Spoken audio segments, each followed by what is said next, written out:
नमस्कार मित्रांनो, एल मध्ये मी आपलं स्वागत करतो.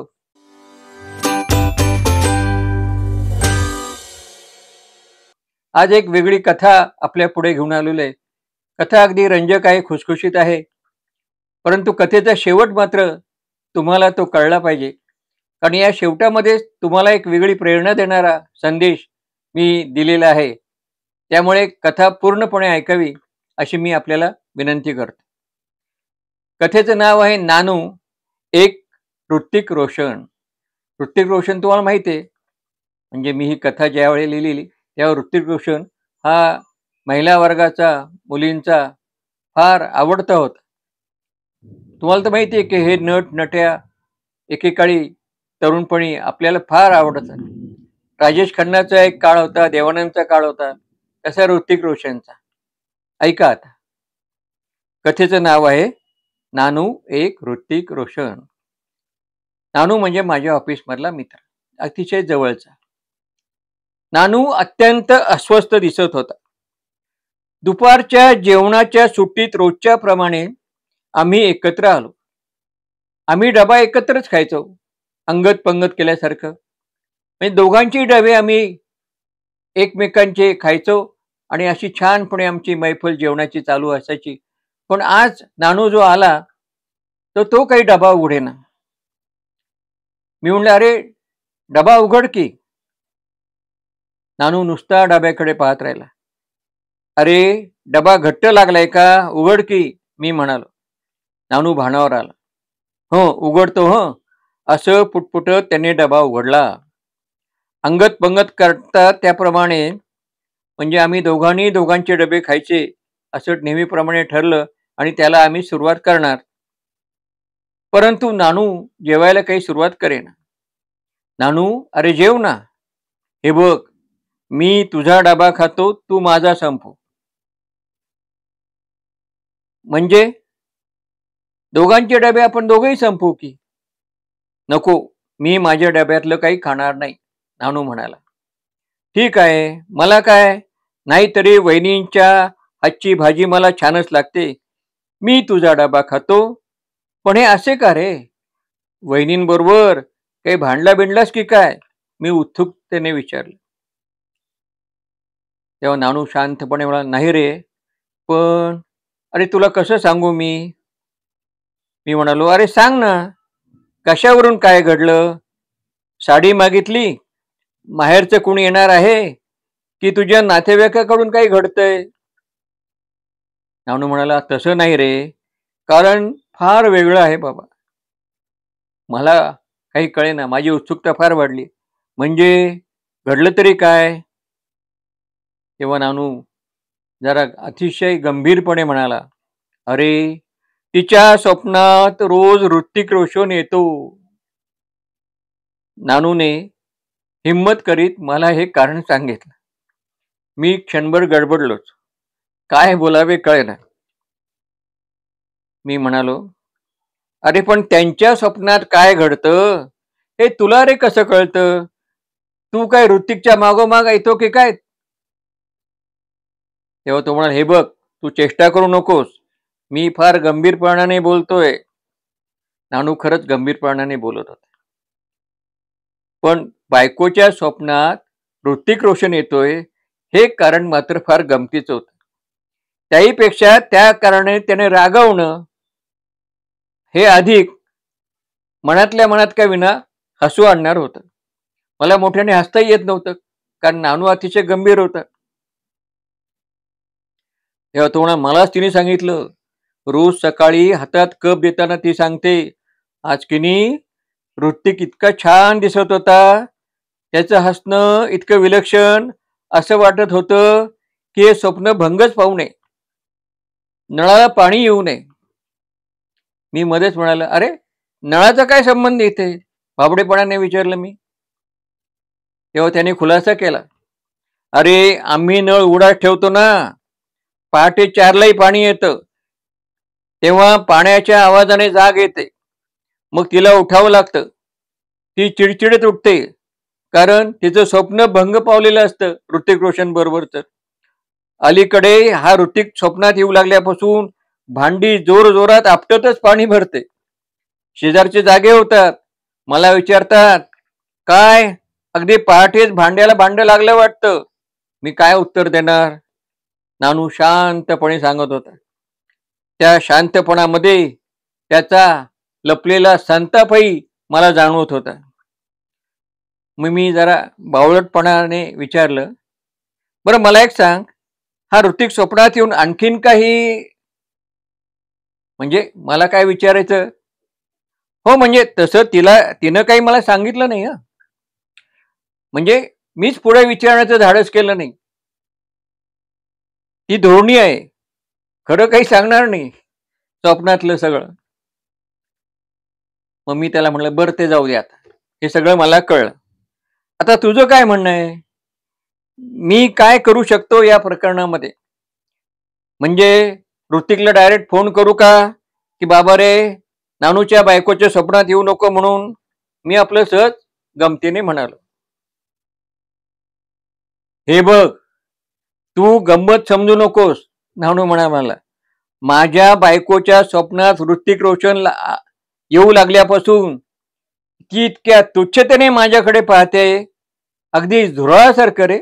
छे, तिच्या डोळ्याला डोळा देवत नाही, नानू तडफडत म्हणाला. आम्ही कसेबसे डबे संपवले. म्हणजे माझा डबा त्याने खाल्ला, त्याचा डबा मी संपवला. उशीर झाल्याने हा विषय आत्तापुरता इथंच थांबला. दुसऱ्या दिवशीची गोष्ट. दुसऱ्या दिवशी नानू ऑफिसला आलाच नाही. मला काळजी लागली. म्हटलं दोघात कोणतं वादळ आता निर्माण झालं असणार. तसा नानू कधी टोकाची भूमिका घेणारा नाही, पण म्हणतात ना, मन चिंती ते वैर न चिंते. माझ्या मनात भलते सलते विचार येऊ लागले. नानूने बायकोचा खून तर केला नसेल. तसा नानू बिचारा साधा आहे, म्हणजे इतका काही तो असं काही करणार नाही. गरीब साधा कारकून नानू गजाड, बापरे. फाशीच्या दोरात छेचे भलते सेलते विचार माझ्या डोक्यात येऊ लागले. काही सुचेना.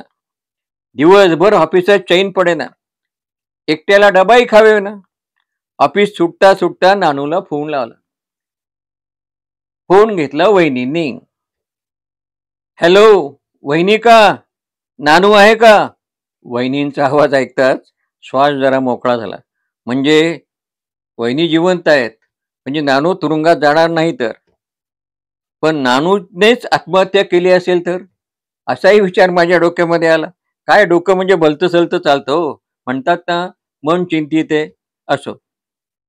मग या आधीच आपल्याला फोन आला असता ना, समजा काही झालं असतं तर. छे, आणि हे आहेत की असं म्हणाल्या त्या अर्थी नानू जिवंत आहे. नानूला फोनवर यायला जरा वेळ लागला. मग वहिनीनेच बोलणं सुरू केलं. भाऊजी, अहो ऑफिसात काही झालंय का? अहो रात्रभर हे जागे, मिनिटा मिनिटाला मलाही उठवायचे. मी उठून विचारायची, काही होतंय का, दुखतंय का, होऊ नाही की चू नाही. पुन्हा पडले की पुन्हा 2 मिनिटांनी उठवायचे. रात्रभर झोप नाही बघा मला, आणि त्यांनाही नाही. मलाही झोपू दिलं नाही आणि ते स्वतःही झोपले नाही. शेवटी सकाळी आज जेवले आणि दिवसभर झोपच काढतायत. तेवढ्यात नानू फोनवरनं आला. काय रे? अरे रात्री जागाच होता म्हणे. हे बघ, आता फोनवर काही बोलत नाही. असं कर, 7 वाजता कॅफेवर ये नक्की, नानू म्हणाला. मला जास्त काही बोलू न देता त्याने फोन आदळला. म्हणजे मग मी विचार केला, असं काहीतरी घडलं असणार की नानूने बायकोला झोपूच दिलं नसणार. म्हणजे ऋतिक रोशन बायकोच्या स्वप्नात येऊ नये म्हणून त्यांना बायकोला रात्रभर जागं ठेवण्याचा मार्ग शोधला असणार. संशयी मन कोणत्या थराला जाईल काय सांगता येत नाही. नानूला खरंच वेडच म्हटलं पाहिजे.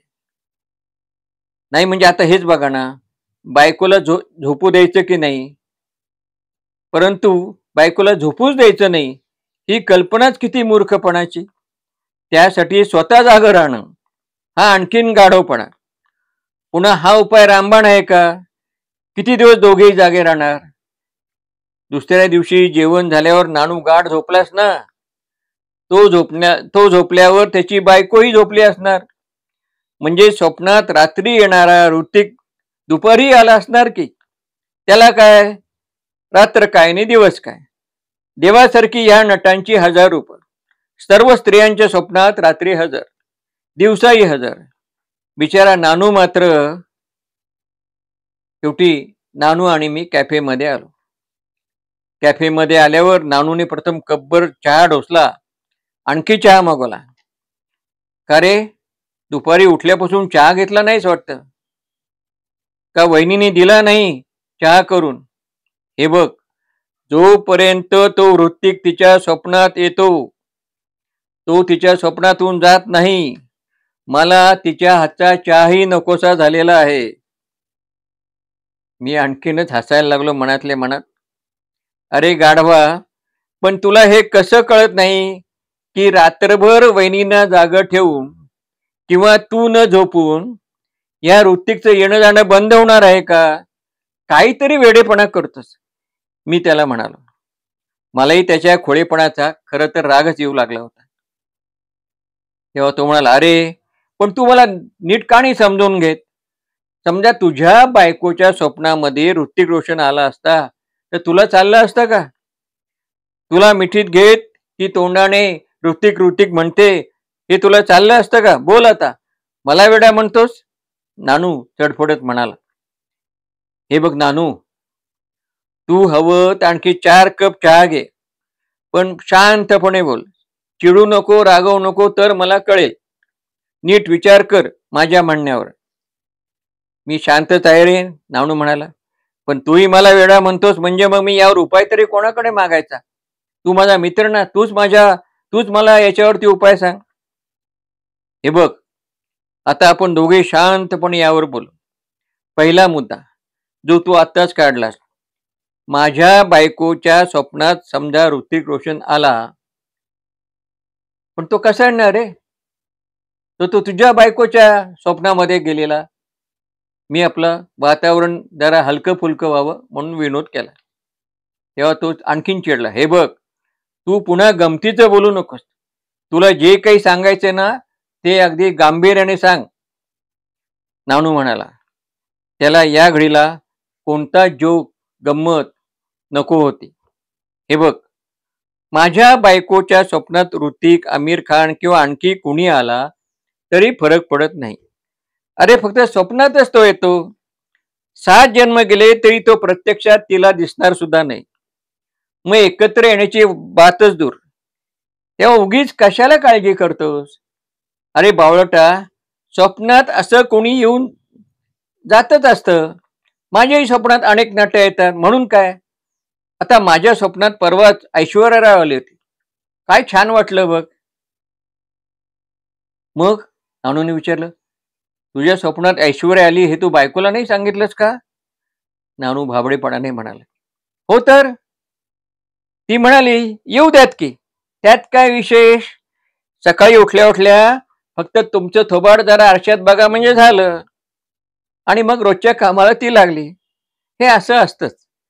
माझ्या स्वप्नात जोर आजूबाजूला राहणारी कोणी सुंदर स्त्री येत नाही तोवर काहीही ती म्हणणार नाही. हे बघ, तुझं तू काहीही म्हण, पण माझ्या बायकोच्या स्वप्नात हा ऋतिक रोशन रोज रोज येतोय हे काही मला मान्य नाही. नानू आपलं म्हणणं सोडायला तयार नव्हता. त्यावर मी म्हणालो, हे बघ, आता आपण शांतपणे बोलू. तुला मी यावर खास रामबाण उपाय सांगतो. सांग सांग, लवकर सांग, नानू उत्सुकतेने म्हणाला. हे बघ, तुझ्या स्वप्नातही एखादी नटी येते ना, काही आली असेल पूर्वी किंवा आताही येत असेल, किंवा काल्पनिक येते असं सांग. एखाद्या नटीचं नाव सांग. एखादं छानसं नाव सांग बरं. रवीना टंडन. छे रे, तिचा भाव आता घसरलाय. माधुरी दीक्षित. नको रे, तिला आता मुलं बाळ झाली आहेत. मग त्यांनी सांगितलं ऐश्वर्या राय. मी म्हणाल नको, ती तुझ्यापेक्षा जरा उंचच आहे. अरे म्हणून काय झालं? नानू म्हणाला, नको रे, अगदी तुला मॅच होईल अशी पाहिजे. कोण बरं? हा, मला वाटतं राणी मुखर्जीचं नाव तू सांग. अगदी छान, मस्त असते पोरगी. ती असली की जीव अगदी विरघळून जातो. मग नानू म्हणाला, मग मी नेमकं काय करायचं? मी त्याला अगदी शांतपणे समजावून सांगायला लागलो, हे बघ, रात्री अगदी गाढ झोपायचं, सकाळी अगदी फ्रेश वाटलं पाहिजे. सकाळी उठल्या उठल्या मस्त आळोखे पिळोखे द्यायचे आणि नंतर गाणं गुणगुणायचं. चेहरा हालचाली अशा पाहिजेत की तू स्वतःलाच ऋतिक रोशन आहे असं तुला वाटलं पाहिजे. अगदी टवटवीतपणे दाढी कर, अंघोळ कर, चेहऱ्यावरती पावडर लाव, झकासपैकी इस्त्रीचे कडक कपडे घाल. तिला असं वाटलं पाहिजे की आज आपल्या नवऱ्याला काय झालंय. मग ती तुला विचारेल, अहो आज काय झालं तुम्हाला? मग नानू भाबडेपणाने म्हणाला, मग मी काय सांगू? मी म्हणालो, सांग ना. अगं 2-4 दिवसापासून राणी मुखर्जी स्वप्नात येते. ती ग खंडाळ्याला येणारी. मग काय, मग इतकी छान असते अगं. ती असली की जीव विरघळून जातो. मी नानूचं वाक्य पूर्ण केलं. अगदी बरोबर, अगदी असंच काही बाई सांगत राहा नानू तू. मग बघ काय घडतंय ते. आणखीन एक कर, उद्यापासून जरा अधिक पॉश राहा, मस्त टेचात राहा, स्वतःला ऋतिक रोशन समज, पावडर स्नो लाव, सेंट मार, रात्री झोपता नाही सेंट मार. बायकोने विचारलं तर सांग, ही राणी माझ्या स्वप्नात आली, तिने मला मिठीत घेतलं तर. असं या ठिकाणी मी त्याला छानपैकी मार्गदर्शन केलं. मग नानू जरा खुश झाला. नानूच्या चेहऱ्यावर टवटवीत अशी चमक आली, डोळे अक्षी वेगळे दिसायला लागले. हळूहळू त्याला आपण ऋतिक रोशन आहोत असं वाटायला लागलं असणार. नानू टाचा उंच करीत घरी गेला. नंतर नानूने उठल्या उठल्या त्याच्या घरी नानूने उठल्या उठल्या मस्त आळोखे पुळेखे देऊन ए मेरे दिल सुरू केलं. गाणं गुणगुणत रुवावात तो दाढी करू लागला. दाढीचं ब्लेड बदललं. दाढी गुळगुळीत झाली की नाही हे पुन्हा पुन्हा गालावरून हात फिरवीत पाहिलं. तेवढ्या चहा आला. हातात आज वर्तमानपत्र न घेता फिल्मफेअरचा जुना अंक त्याने हातात घेतला होता. तो त्याने शोधून काढला होता जुन्या रद्दीतून. चहा छान खुशीत सिप करत पित असतानाच आपण ऋतिक रोशन आहोत हे तो स्वतःला पुन्हा पुन्हा बजावित होता. मनसोक्त स्नान करून, स्नो पावडर करून, कडक इस्त्रीचे कपडे घालून त्यावर त्याने सेंट लावला आणि हे करत असताना त्याचं ओठावरचं गाणं गुणगुणणं सुरूच होतं. नानूची बायको अगदी चाटच पडली. 4-5 दिवस आपल्याकडे विचित्र नजरेने पाहणारा, रागाने बघणारा आपला हा नवरा आज इतका टवटवीत कसा काय झालेला आहे? आपल्या नानूला झालंय तरी काय असं तिला वाटत होतं. गेल्या 4-5 दिवसातील नानूची संतापाची धुसफूस करणारी वागणूक पाहून ती काही बोलली नाही. म्हणजे आताच आपण काही बोललो आणि परत काही झालं तर चाललंय ते चालू द्या, वातावरण आणखीन बिघडायचं असं व्हायला नको म्हणून ती गप्प बसली. नानू मस्त जेवून डबा घेऊन ऑफिसला आला. बायकोने काहीच कसे विचारले नाही याची त्याला काळजी लागली होती. ऑफिसात आले आले मी त्याला म्हटलं, का रे काही घडलं का? केलं ना मी सांगितलं तसं. हो रे, पण ती काही बोललीच नाही. नानू म्हणाला, धीर धर, मी त्याला सांगितलं.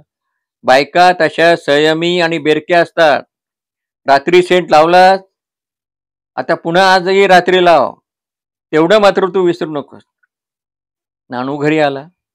पुन्हा चेहऱ्यावर झकास प्रसन्नता आणली.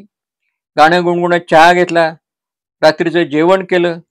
झोपताना पुन्हा फिल्मफेअरचा तो अंक चाळत बसला. अत्तर लावून तो नाईट लॅम्प त्याने लावला. अहो, नानूची बायको म्हणाली, रात्री हा कसला सेंट वगैरे लावता? आज काय आपली हनीमूनची रात्र आहे का? नानू म्हणाला, आपली नाही, माझी हनीमूनची रात्र आहे. नानू जरा हुशारीने म्हणाला. आपण ऋतिक रोशन आहोत याचा त्याने स्वतःला विसर पडू दिला नाही. म्हणजे मी नाही समजले, नानूची बायको गोंधळून म्हणाली. अगं, ती नाही का राणी स्वप्नात येते, राणी मुखर्जी. कदाचित ती मिठीतही येईल म्हणून आपलं सेंट वगैरे लावून ठेवला आणि आज आमचा हनीमून आहे असं समज. तेव्हा ती म्हणाली, पुरे चावट कुठली, काहीतरीच काय. तो म्हणाला, का? तुझ्या स्वप्नात ऋतिक रोशन येतो, तुला मिठीत घेतो, आणखी पुरे पुरे. त्याला अडवत नानूची बायको म्हणाली, तसं काहीही नाही. म्हणजे स्वप्नात वगैरे येतो तो स्वप्नातल्या सिनेमात, म्हणजे स्वप्नातही आपण ऋतिकच पिक्चर बघतोय असं मला स्वप्न पडतं. तेव्हा नानू म्हणाला, म्हणजे ऋतिक तुला मिठीत घेत नाही, आणखी जवळ आणखी जवळ येत नाही? नानूने घाईघाईने विचारलं. नाही ना हो, त्याची बायको म्हणाली. तेच तर वाईट आहे. मुद्दाम त्याला डिवचलं तिने. म्हणजे तुला तसं वाटतं का? ती म्हणाली, का का नाही वाटू? तुम्हाला तर खराखुरा सेंट मारून स्वप्नात राणीला मिठीत घ्यावंसं वाटतं, मग मीच का म्हणून ऋतिक पासून दूर राहू? ती म्हणाली. तेव्हा तुम्हाला, ए बाई, अगं माझ्या स्वप्नात राणी मुखर्जी, प्रीती जिंटा, माधुरी, ऐश्वर्या कुणी कुणी येत नाही बघ. अगं हा तुझा नानू आयुष्यभर नाका समोरून चालत राहिलाय. स्वप्नातच काय, पण जागेपणी सुद्धा मला या नट्यांची स्वप्न पडत नाही. नानू अगदी घाईवरून बायकोजवळ जात म्हणाला. पण खरं सांगू का? नानूची बायको त्याला जवळ घेत म्हणाली, आज तुम्ही दिवसभर अगदी मस्त मस्त वाटत होता. जणू तुम्ही ऋतिक रोशनच आहात असं मला वाटत होतं. तुम्ही ऑफिसला ज्या मस्त धुंदी टेचात निघाला ना, त्याच वेळी वाटलं की तुम्हाला मस्त मिठी मारावी. नानू अगदी गईवरून म्हणाल, खरं? हं, म्हणून तर म्हणते, रोज असे छान राहा बरं तुम्ही, मस्त मस्त. गेले 4 दिवस मीही मला अशी कुणीतरी ऍक्ट्रेस समजत होते बघा. ही धुंदीच खूप वेगळी होती.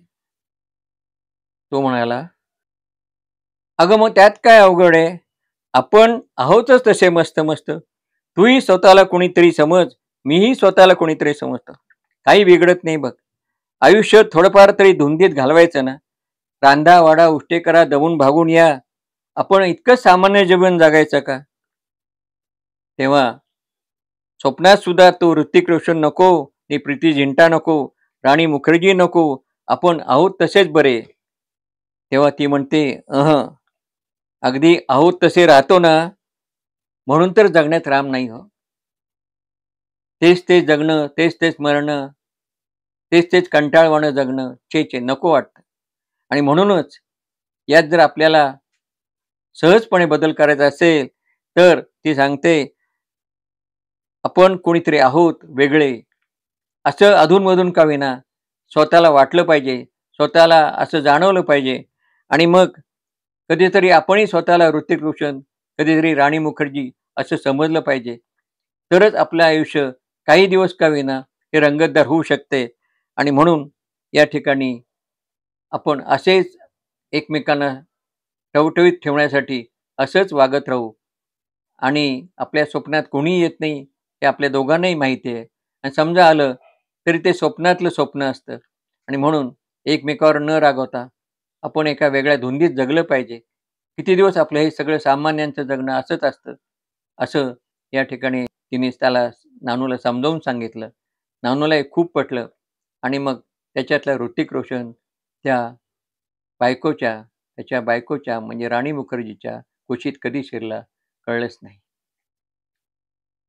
तर मित्रांनो, अशी ही कथा. तुम्ही या ठिकाणी रोजचं रटाळ जगताना कधीतरी आपण वेगळं जगलं पाहिजे, वेगळ्या एका धुंदीत विचारामध्ये राहिलं पाहिजे असं मला वाटतं. नाहीतर रोजचं जगणं आहेच. अहो घरात सुद्धा एकीकडचं टेबल किंवा सोफा दुसरीकडे ठेवला तर किती थोडंसं का विना बरं वाटतं ना. तसंच आपणही आपल्या मनातून आपण स्वतःला जर या ठिकाणी कोणी समजलं, कधी राजा समजायचं, कधी राणी समजायचं, कधी एखादा नट समजायचा, कधी एखादी नटी समजायची आणि छानपैकी एक काल्पनिक आभासी जीवन का आनंदी करायचं. तुम्हाला ही कथा आवडली असेल, तर नक्की आपल्या मित्रांना पाठवा. लाईक करा, सबस्क्राईब करा. धन्यवाद.